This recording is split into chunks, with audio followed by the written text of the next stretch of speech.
Buenas tardes, buenos días para Iberoamérica. Hoy tenemos la fortuna de charlar con José Ramón Pérez de Lama, doctor ingeniero de caminos, canales y puertos, quien ha desarrollado una gran carrera en la función pública. Ha pertenecido al cuerpo de ingenieros del Estado, del Ministerio de Obras Públicas, vinculado a su principio a puertos y costas, pero también a canales, siendo el padre del cauce del Guadaíra y director de la concesión administrativa del canal Sevilla-Bonanza.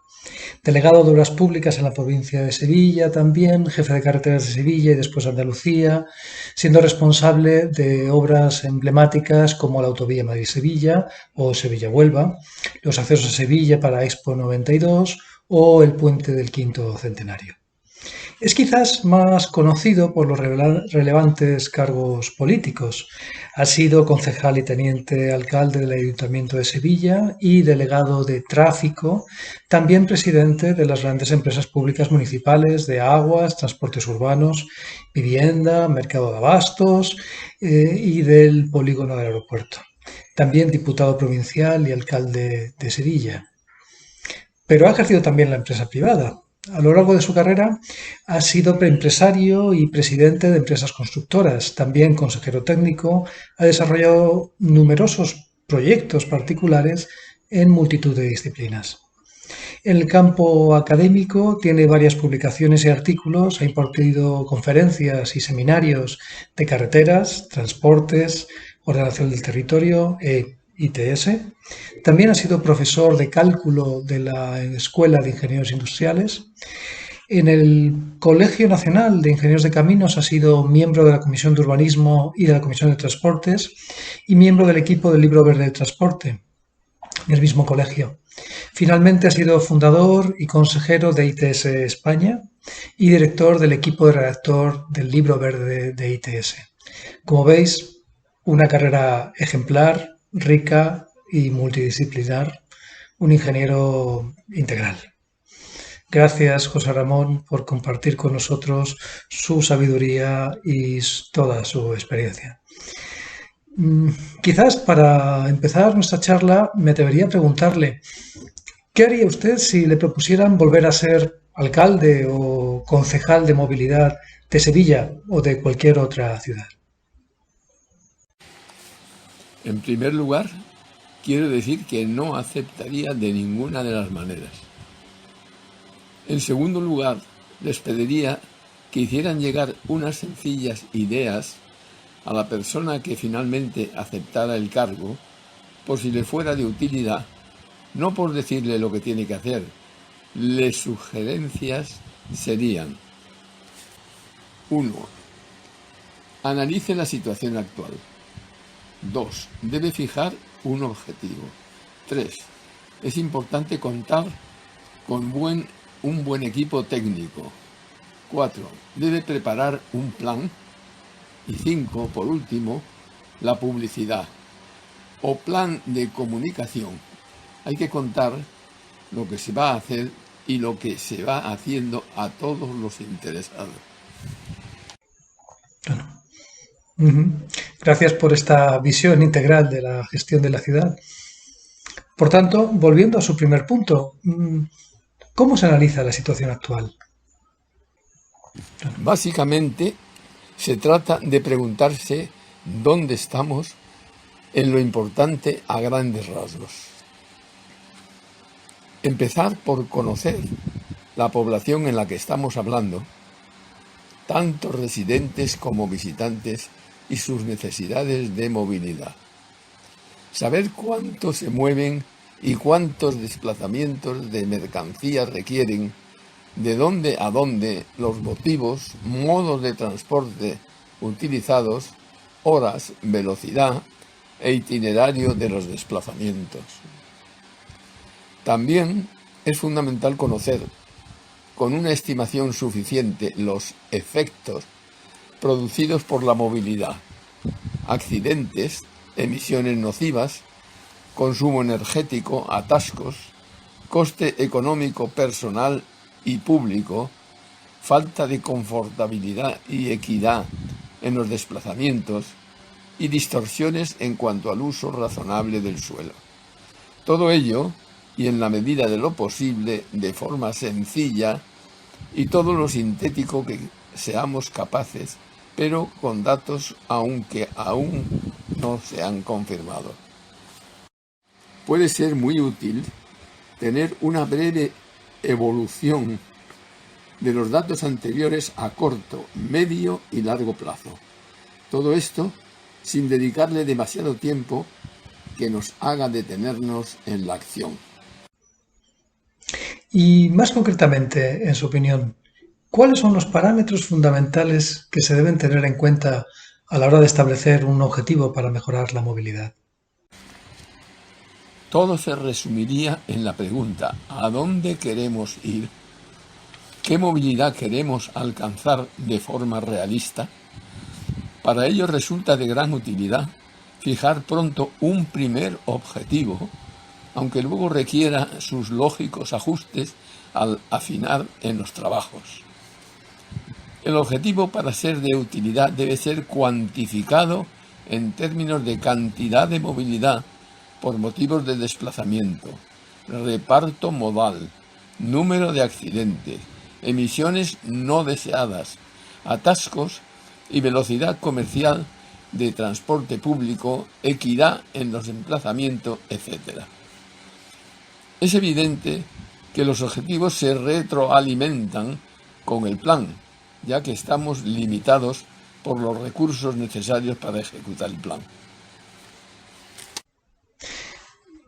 Y más concretamente, ¿podría precisar un poco más este tema del equipo humano necesario?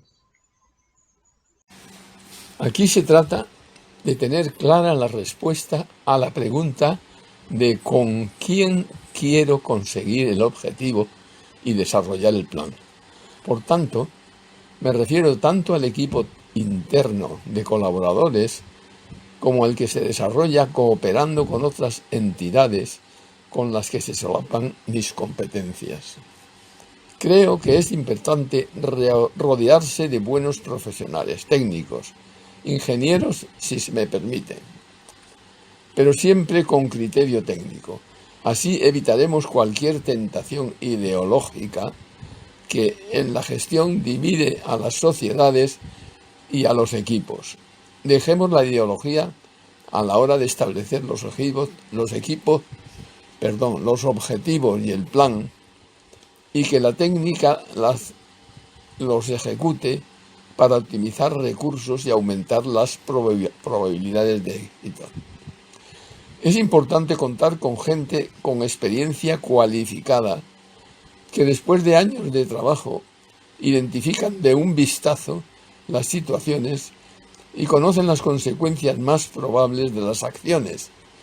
Nuestro equipo lo debemos seleccionar, si podemos, sobre todo por su capacidad técnica y actitud, su ilusión por cambiar las cosas si es que toca cambiarlas. Por ello, es muy aconsejable el desarrollo de equipos de gente joven con esas características que, debidamente mentorizados por expertos, se convertirán en grandes profesionales. De esta manera haremos el gran favor a nuestras organizaciones y a la sociedad, sea cual sea el resultado de nuestra gestión. A la hora de formar equipos, a mí me gusta decir: busca gente buena y que haga lo que quieran. Y en muchos casos los resultados superan con creces las expectativas. En la medida de lo posible debemos integrar e integrarnos con otras entidades en el trabajo a realizar. Ciertamente, esta colaboración con otras entidades es también un asunto clave. ¿Podría quizá compartir un poco más sobre este punto? En cuanto a la colaboración con otras entidades, lo más eficaz, cuando las personas lo permiten, es la colaboración sincera y tratar de integrar los diversos objetivos en uno común, por más difícil que parezca. Lo esencial es el respeto institucional, que lleva a respetar las competencias de los demás e informar en tiempo de lo que les afecta de nuestras acciones, por si tienen algo que decir o que ajustar en sus propios planes de trabajo. Cuantas veces diferentes administraciones se pelean por tener una u otra competencia a la hora de ejecutar proyectos que afectan a unos y otros, aquí es especialmente útil una regla definida por un gran ingeniero del Ayuntamiento de Sevilla, José Luis Prats, que decía: si aquí hay un problema o un fallecido, ¿a quién va a llamar el juez? Pues esa persona que decida y los demás le ayudamos. Es de justicia que quien tiene la responsabilidad también tenga la competencia para decidir, y si además tiene sentido común, escuchará a los demás. Y comentaba también al inicio la importancia de tener un plan. ¿Cuál considera que debe ser su contenido en esencia? Se trata de un plan sencillo que describa las principales acciones y proyectos que nos conducen a los objetivos señalados y que también debe ser entendible por todos, que responda básicamente a la pregunta de cómo y por dónde queremos ir al objetivo. No se trata aquí de inventar nada. En el mundo hay cientos de miles de ciudades con estos problemas y que han desarrollado todo tipo de proyectos. Hay técnicos que, además de hacer un buen diagnóstico de la situación, aciertan no solo en el tratamiento, sino en la estimación de la evolución futura tras el mismo. Ese es el caso de Ulises Wenzel, que, por ejemplo, se equivocó en muy poco en la estimación del uso de un sistema tan novedoso como el Transmilenio en Bogotá. Y no nos olvidemos tampoco de la comunicación, que en materia de movilidad no es nada fácil. ¿Cómo enfoca usted la cuestión de contarlo a los afectados y a los interesados? El objetivo aquí es buscar complicidades. Cuantas más mejor, hacerles partícipes, ya que es un tema que afecta a casi todos, incluida también la comunicación interna, para que nuestro equipo no solo ejecute, sino que asuma el plan como propio. Un caso paradigmático es el Pacto por la Movilidad en Barcelona. Participó todo el mundo, se escuchó a todo el que quiere hablar. El ayuntamiento hacía de árbitro entre los comerciantes que discutían con los vecinos, los transportistas, los ciclistas o los taxistas. Al final se explicaban las posibilidades técnicas y se encontraba una solución que era aceptable para todos y que, casualmente, coincidía casi siempre con lo que los técnicos habían previsto. Pero ahora, con la fuerza de la ciudad respaldando a su propio proyecto, eso reducía de forma drástica las dificultades planteadas y, por tanto, los tiempos de despliegue de los proyectos. Distinto es de la dejación de responsabilidades y someter continuamente a votación cualquier cosa. Así está garantizado que terminamos en cualquier parte menos donde queremos ir. Entonces, esto de la movilidad, ¿es un tema sencillo o más bien complejo? Es sencillo en lo esencial, pero técnicamente se puede complicar todo lo que se quiera, ya que es una materia con multitud de elementos a tener en cuenta. Por suerte, tenemos muy buenos técnicos con amplia experiencia para ayudarnos en esto. Me parece que aquí es importante no dejar de comentar 3 ideas a los gestores, incluso a algunos técnicos que no llevan muchos años en el transporte. Primero, efectivamente, como parece, esto del tráfico y el transporte es un problema de flujo, capacidad en el que hay una red viaria y de transporte que se debe dotar y adaptar para asumir una demanda de viajes en diferentes modos de transporte, pero solo no es esto. Segundo, a medio plazo, existe una importante influencia en la demanda de los diferentes modos de parte de los cambios en la oferta. Una bajada de calidad percibida espanta a usuarios del transporte público y viceversa. Del mismo modo, una nueva infraestructura viaria, una mayor frecuencia de transporte, mejora de la calidad, etc., promueven una mayor demanda de los correspondientes modos. Hay ocasiones que, queriendo solucionar un problema con un nuevo paso inferior, dicho paso atrajo a nuevos usuarios y la demanda resultante ya no era asumible por un semáforo aguas abajo, y el nuevo atasco, además de tener nuestra firma, permanece allí durante décadas. Por último, una cuestión apasionante es la relación con el uso y valor del suelo y la movilidad, que se podría resumir en dos postulados evidentes: influencia del uso del suelo y su valor en la movilidad. Segundo, influencia de la movilidad en el valor y uso del suelo. Ujú. Este también es un tema fascinante. ¿Podría explicar quizás un poco más la relación entre el uso del suelo y la movilidad? Son cuestiones cotidianas que se muestran evidentes tras un breve análisis. La influencia del uso del suelo y su valor en la movilidad la vemos cada día al ver que cerca de donde se trabaja o no se ha utilizado el suelo para viviendas, o bien estas son muy caras. Así, las personas que trabajan allí tienen cada día un largo desplazamiento al trabajo de forma obligatoria. Las empresas, la sociedad y las autoridades deberían coordinarse para que todo aquel que quisiera pudiera ir andando al trabajo. Algo parecido con los centros comerciales de formación, etc. Del mismo modo, apreciamos la influencia de la movilidad en el valor y uso del suelo. Muchos comercios cerca de la boca de una estación de metro facturan mucho más que en un tranquilo barrio de las afueras.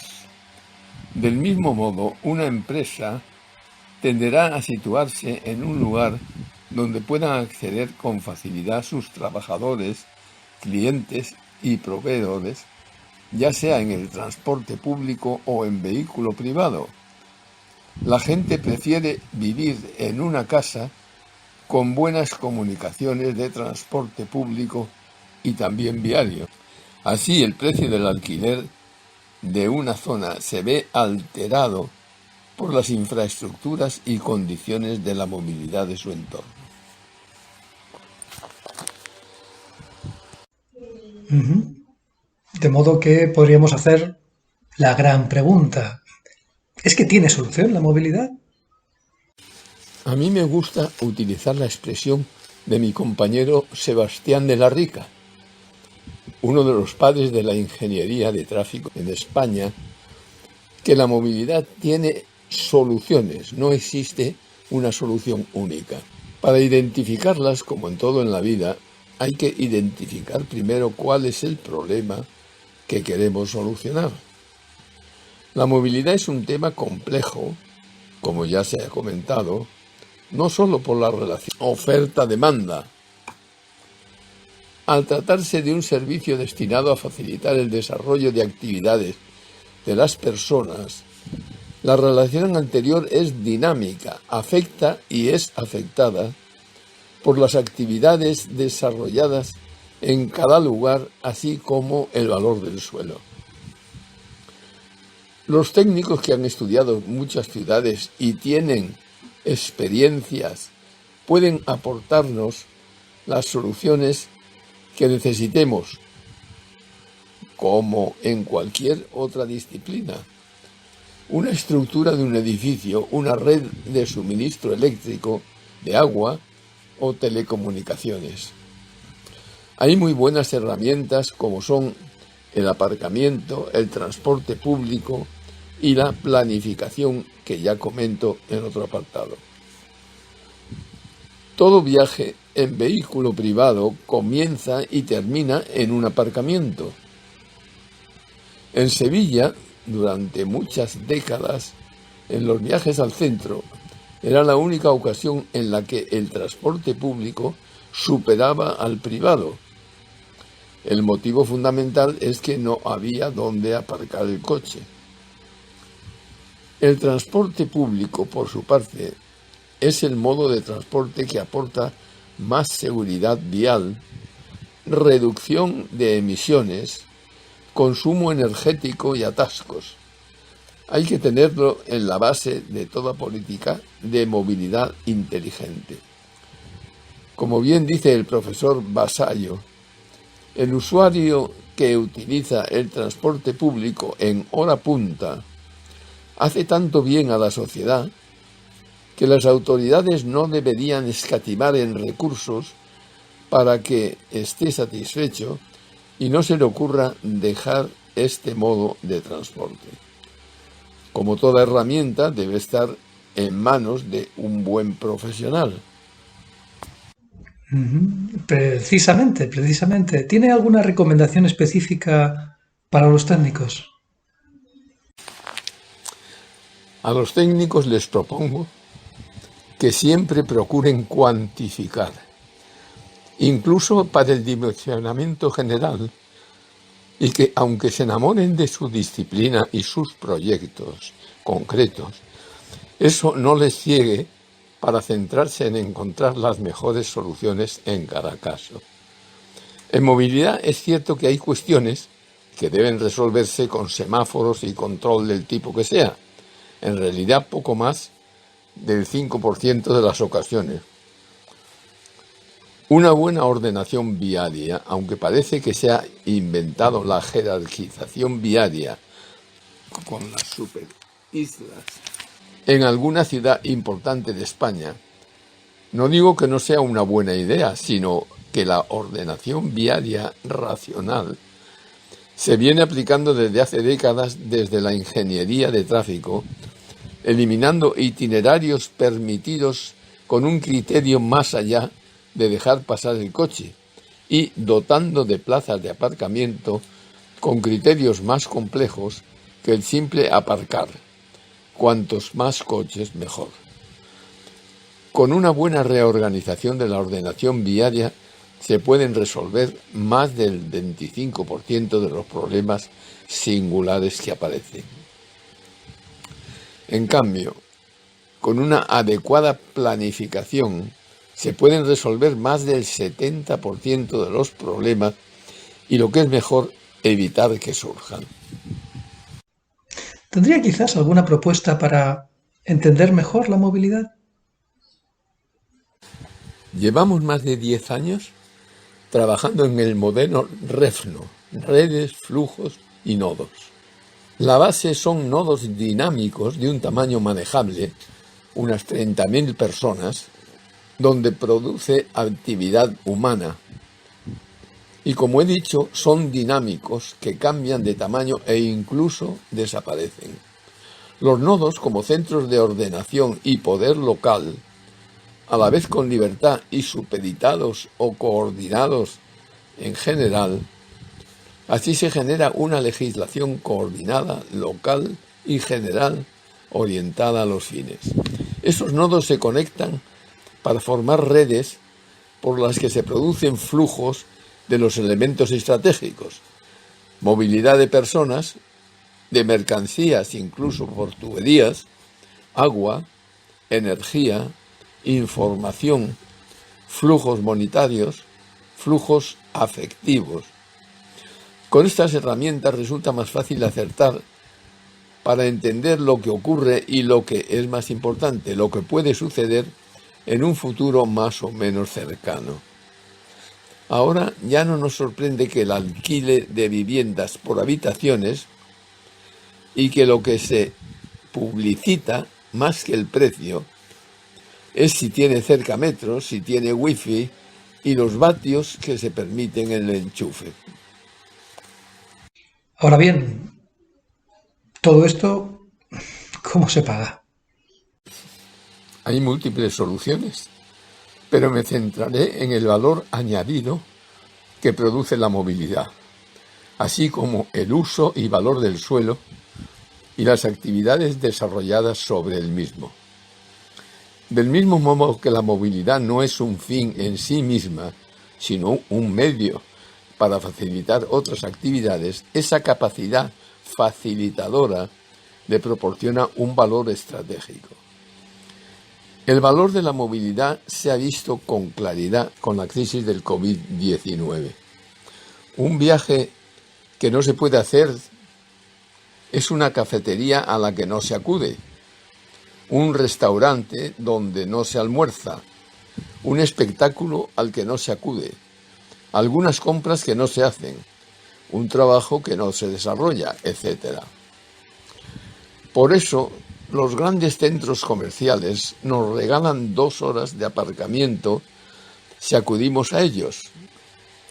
Con gran gusto nos pagaría también el transporte público. Casualmente, al menos en España, los impuestos asociados a una compra en el centro comercial o de las actividades anteriormente descritas son superiores a los beneficios del centro comercial o de los titulares de las actividades.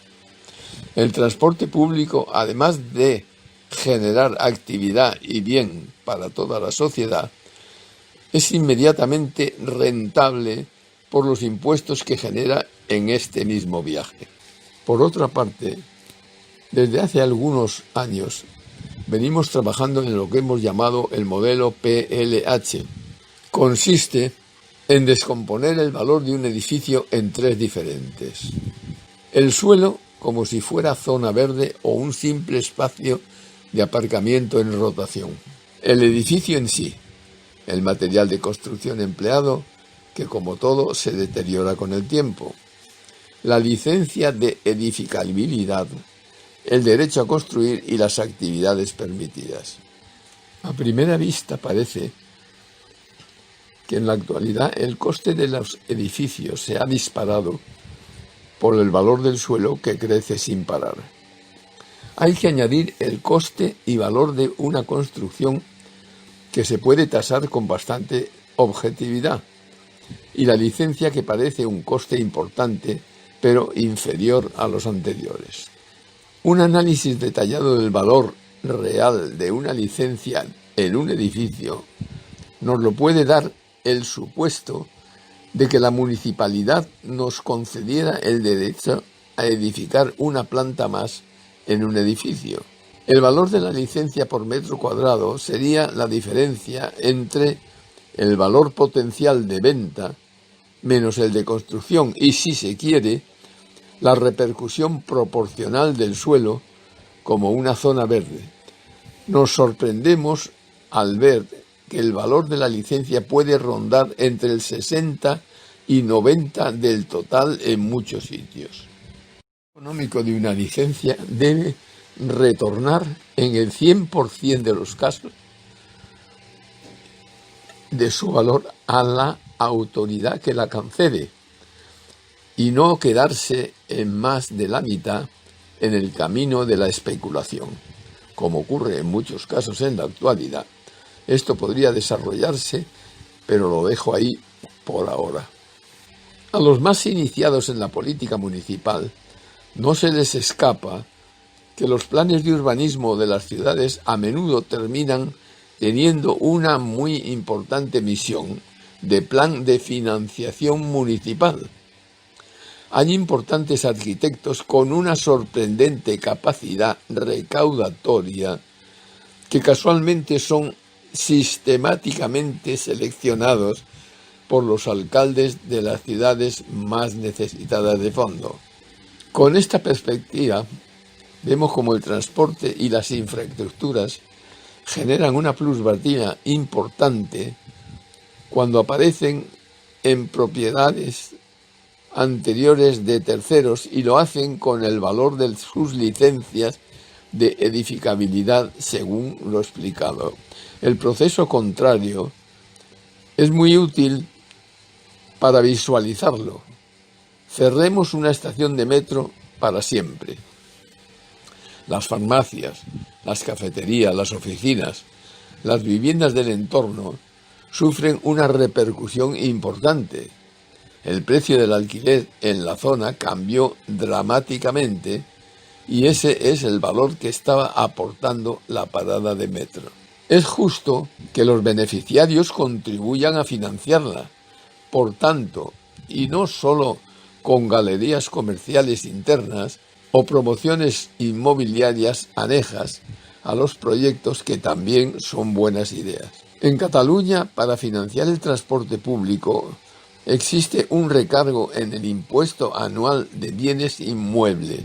Solo falta que no se pague lo mismo si se tiene una parada de metro a un minuto, a 5 o a 15 o a más de 30. Sería una forma sencilla e inteligente de aplicar en la actualidad el modelo urbanístico que he expuesto de la movilidad.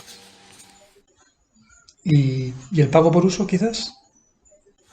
Yo soy favorable, por supuesto, pero no podemos tener una visión miope de querer financiar solo el coste y mantenimiento de las infraestructuras.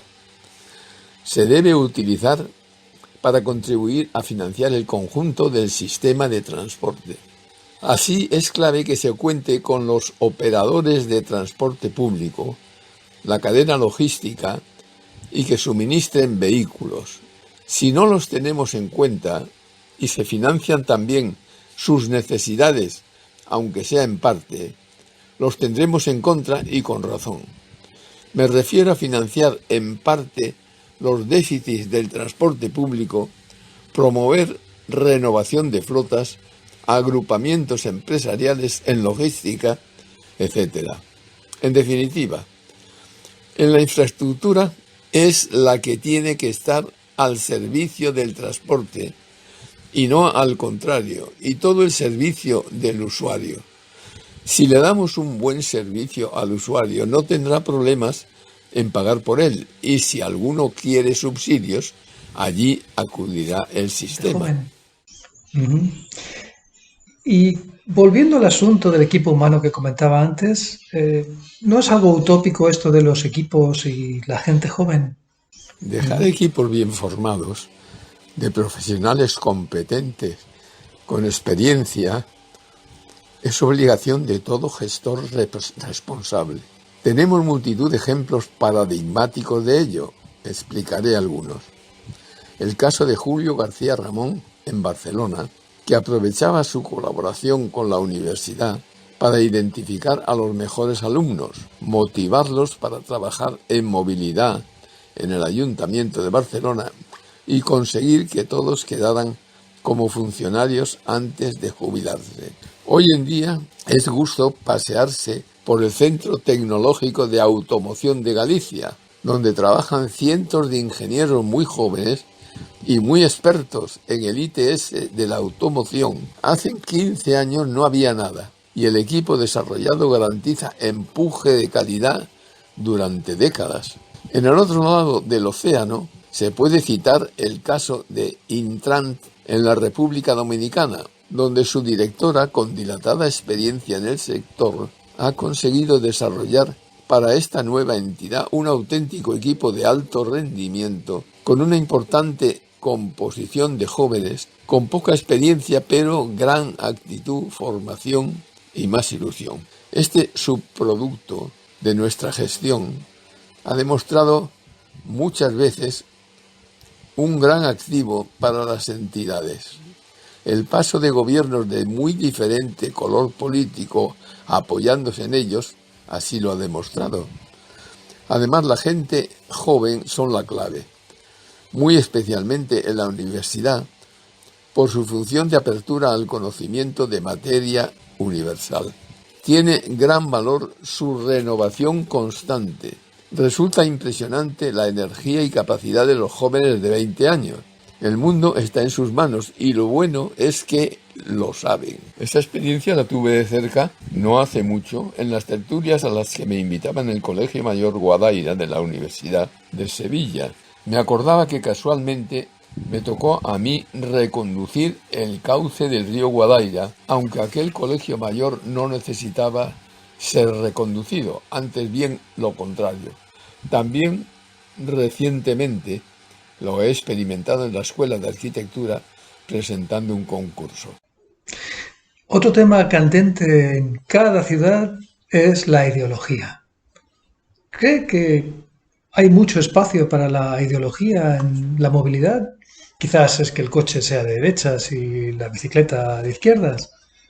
Lo de derechas e izquierdas ni lo comento. Entiendo que me dirijo a gente con alguna formación y no por menospreciar la pregunta, que está bien traída. En la definición de objetivos y en el plan diseñado es donde hay espacio para la ideología. Todos queremos reducir al máximo los fallecidos, las emisiones nocivas, los atascos, la falta de equidad, etc.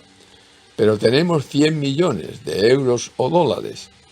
Cada persona individual hará una elección distinta en el posible reparto del uso de los recursos entre priorizar los diferentes objetivos. Unos pondrán mucho peso al presupuesto destinado a la seguridad vial, otros a los atascos, otros al cuidado del medio ambiente, etc.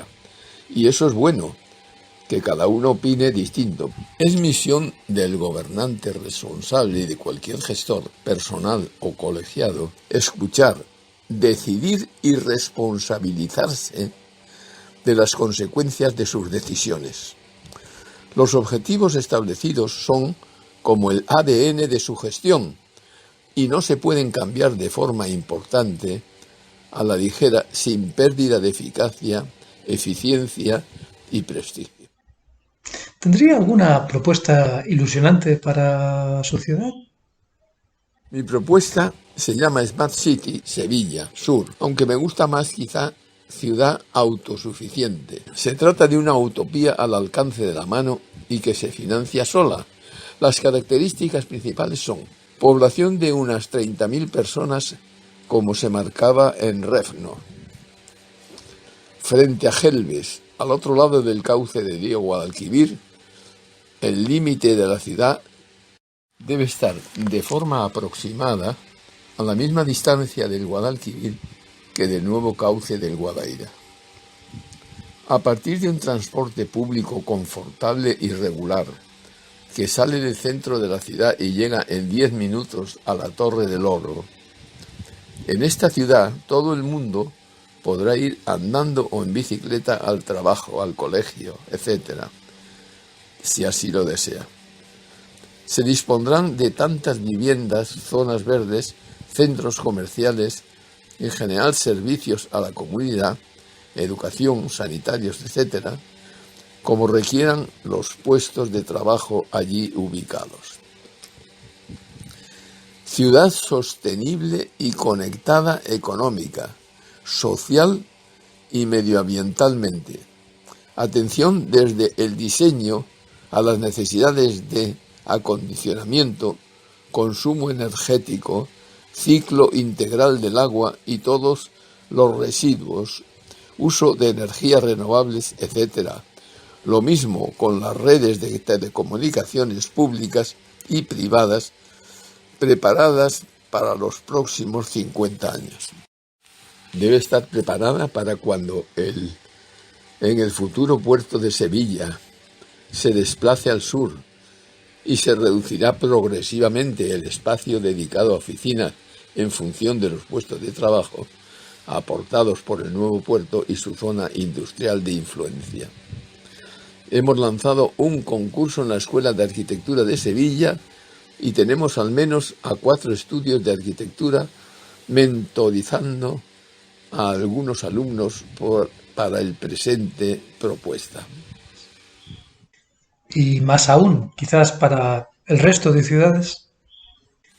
Propongo la creación de un premio Nobel o similar de la movilidad, impulsado, respaldado y reconocido por importantes ciudades de todo el mundo. Debemos reconocer y poner de manifiesto a entidades, proyectos y personas que lo han hecho bien en el sector de la movilidad. En la medida de lo posible, con criterios objetivos y cuantificados, fundamentalmente de cumplimiento de los objetivos y planes planteados. Me gustaría indicar a la ciudad Montería de Colombia, donde se logró implantar un sistema para sustituir los mototaxis de largo recorrido por motocarros gestionados por las madres de familia y que alimentan el sistema del transporte público troncal. Los transbordos se gestionan con una tarjeta inteligente de transporte. Ha sido una revolución no solo para la seguridad vial y el transporte en general, sino para la economía y cohesión central de la zona. Es un ejemplo paradigmático de algo muy bien hecho en Iberoamérica y que debemos ayudar a conservar. Después de haber generado tantas iniciativas, ¿qué sentimientos le generan los proyectos retrasados o no realizados y en especial el canal Sevilla-Bonanza? A veces pena y ansiedad por tener cosas aparentemente sencillas al alcance de la mano que no se ponen en marcha, pero cuando lo piensas bien hay motivos para la esperanza y la tranquilidad, sobre todo pensando en la gente joven y en el futuro.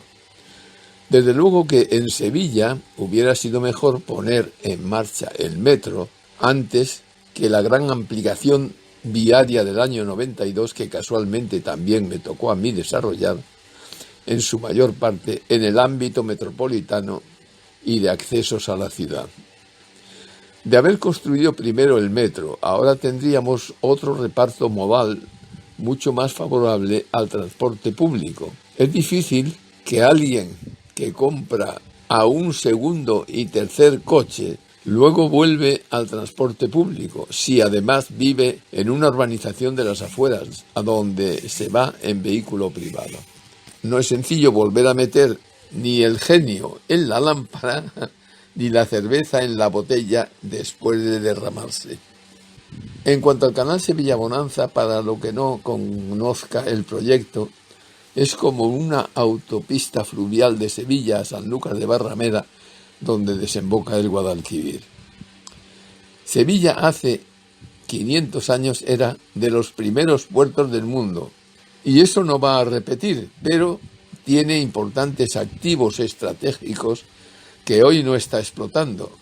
La historia de siglos del puerto de Sevilla muestra su progresivo desplazamiento al sur.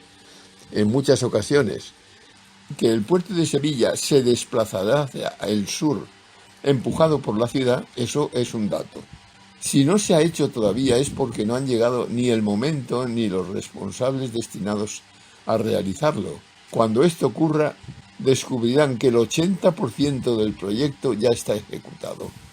Y por supuesto, lo más difícil, la rectificación del cauce del río, cortas de Isleta y Olivillo, con gran ventaja para la navegación, eslora mayor de los buques, por supuesto lo más difícil de todo, rectificando el río con las nuevas cortas de Olivillos e Isleta, facilitando la navegación de los barcos de gran eslora y, dado que el río le ha suprimido lo ha rectificado, la facilidad para que disminuir el dragado al aumentar la velocidad del agua. Y fundamentalmente, por fin, el alejamiento de Sevilla, para dejar libre toda la nueva parte de la nueva ciudad y dar terreno para la transformación de las instalaciones del puerto en un terreno nuevo con mucha mayor superficie, de 400 hectáreas a 2.000. Volviendo a la dimensión humana también, ¿qué querría comentar sobre los afectos? No descubro nada si digo que este es un aspecto esencial para el ser humano y, por tanto, para sus sociedades. Los ITS Iberoamérica Esto lo tenemos muy claro y lo utilizamos con frecuencia. Las ciudades tienen que buscar aliados, identificar otras con las que nos podamos complementar de forma inteligente. Así, establecer relaciones de amistad, comerciales y de todo tipo que puedan ser el origen de grandes proyectos y sobre todo una vacuna contra el provincianismo. En mi época de alcalde pude hermanar la ciudad de Guadalajara en Jalisco, México. Es más conocida la relación de Sevilla con Kansas City, que da nombre a la vía principal con destino a Madrid, donde hay una famosa estatua, lo mismo que la réplica de Giralda situada en Kansas City. Muchas gracias. Quizás para terminar, ¿podría condensar lo dicho en algunas conclusiones? Pensar en las personas, sus necesidades, pagarles lo justo, en qué se les puede mejorar la vida, especialmente en ciertas barriadas. Ser utópicos y ambiciosos, pero sin dejar de pisar terreno. Tener claro dónde vamos, con quién, sabiendo que el destino es dinámico como la vida misma. Aprender de la experiencia del conocimiento de los demás. Confiar en la gente joven. Muchas gracias, José Ramón, por compartir toda esta sabia visión de conjunto. Ha sido un verdadero placer. Muchas gracias.